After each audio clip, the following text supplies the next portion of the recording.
demandé, nous l'avons.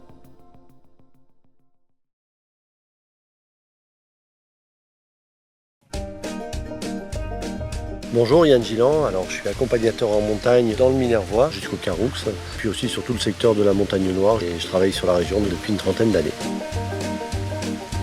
Alors le territoire c'est assez particulier parce qu'il est assez vaste et il y a beaucoup de spots vraiment complètement différents.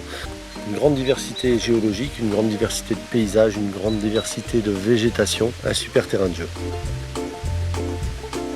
L'activité, c'est une activité qui reste saisonnière. Je pratique en Minervois et sur la Montagne Noire essentiellement printemps-automne. Mais les grandes journées de randonnée, c'est quand même mieux de les faire au printemps. Il y a une super végétation. À l'automne, les périodes de vendange aussi, il y a d'autres couleurs et puis une autre activité, donc ça les gens aiment bien. Je vais avoir un concept qui s'appelle le GR20, donc qui allie gastronomie, randonnée et vin.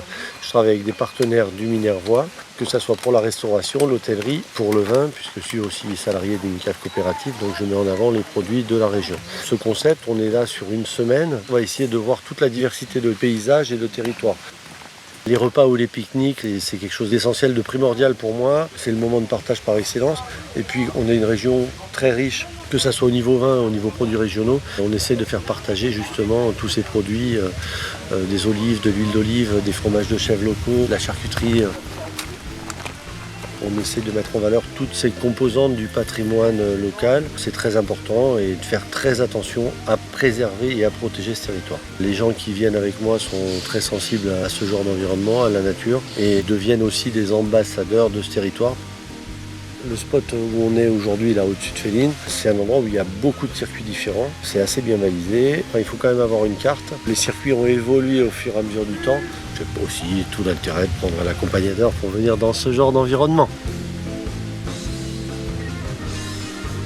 L'idée, c'est de proposer des sorties en alliant convivialité, confidentialité, parce que j'essaie d'aller vraiment là où il n'y a personne.